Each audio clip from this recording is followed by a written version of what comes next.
Good morning, I'm Ronald Reabeles, a student of my Guidance and Counseling. And now I'm going to present my research studies titled Perceived Level of Self-Efficacy and Academic Performance of the Students at the Hispanat Integrated High School, Cayabas City.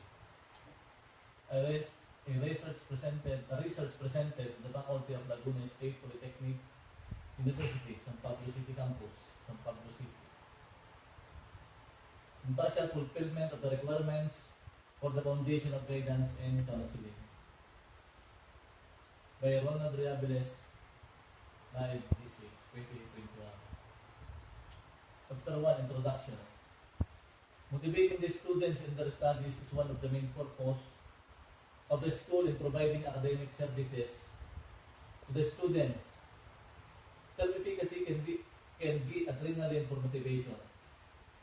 Students who are confident, free from stress, show a greater propensity to be motivated.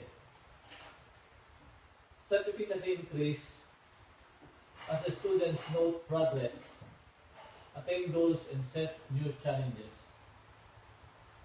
Goal set too low do not enhance self-efficacy. Self-regulated learning or achieving beliefs. Specifically, the evidence has shown the students development of their knowledge, skills, and abilities in those areas. Academic self-efficacy correlated with academic performance. Several mediating and moderating factors were identified, including effort regulation, deep processing, strategies, and goal orientation.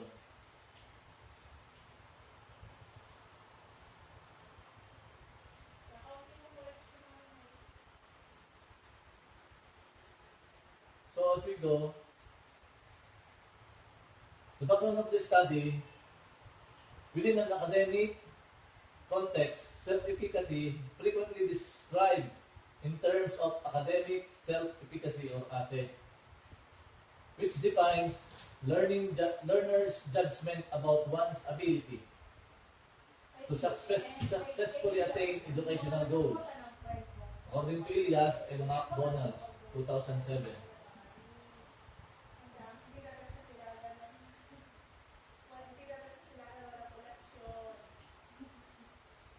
Theoretical framework.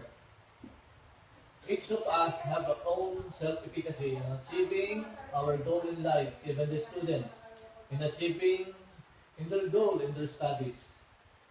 Like on the theory of humanistic approach emphasizes looking at the whole person, and the uniqueness of each individual. Humanistic psychology begins with a consumption that people have free will and are motivated to achieve their potentials.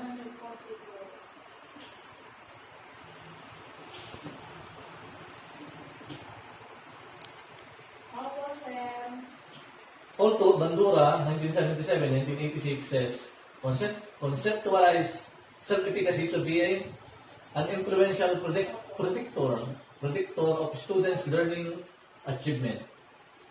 He also suggested that this relationship might be mediated through some other human mechanism. Since then, there have been myriads of subsequent studies conducted to test the mediators of the relationship between self-efficacy and academic achievement.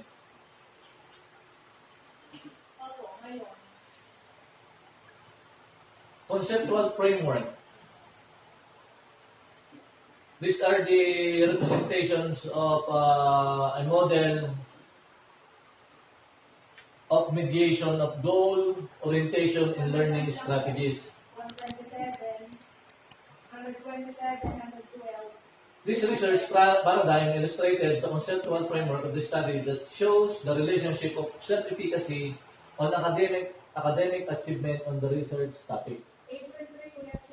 This framework embodies the specific direction by which the research will have to be undertaken by focusing on the assessment of the students' efficacy and academic achievement. Statement of the problem. The study primarily sought an assessed level of perceived level of self-efficacy and academic performance of the students in Luis Palad Integrated High School, school year 2020-2021. This research served as a basis for the development and delivering the academic and guidance services of the school. Significance of the study. The study incorporated two main contracts, goal orientation and learning strategies, into the examination of the relationship between self-efficacy and academic achievement.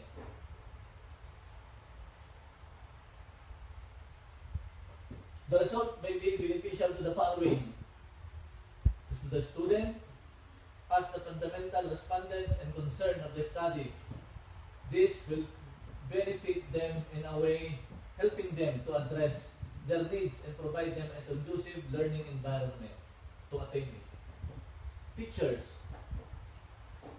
This pertains to the professional teachers in the Luis Palad Integrated High School as the second parent in the school, in the learning and a learning facilitator. School administrators. The study will enable them to view and realize the needs of the students in developing self-efficacy and academic performance relevance of academic guidance services and programs. Parents. The study will help to be aware on the level of self-efficacy of their son and daughter. Future researchers. The study will serve as a reference and guide the future researchers that will conduct research parallel to this study.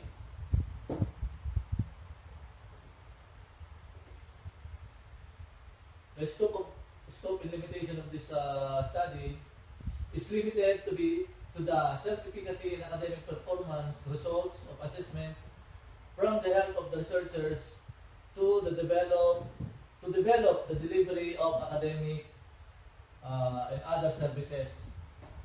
This research focused on the gathering data used to structured need assessment form.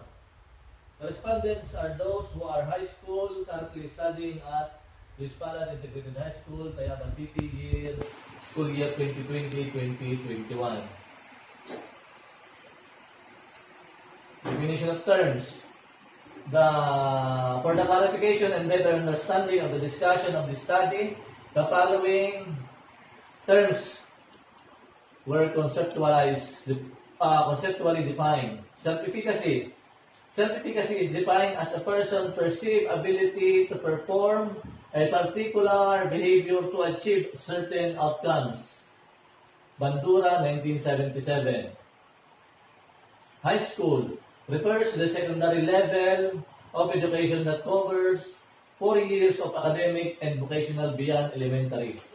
Assessment form is a systematic set of procedures that are used to determine the level of self-efficacy of the student.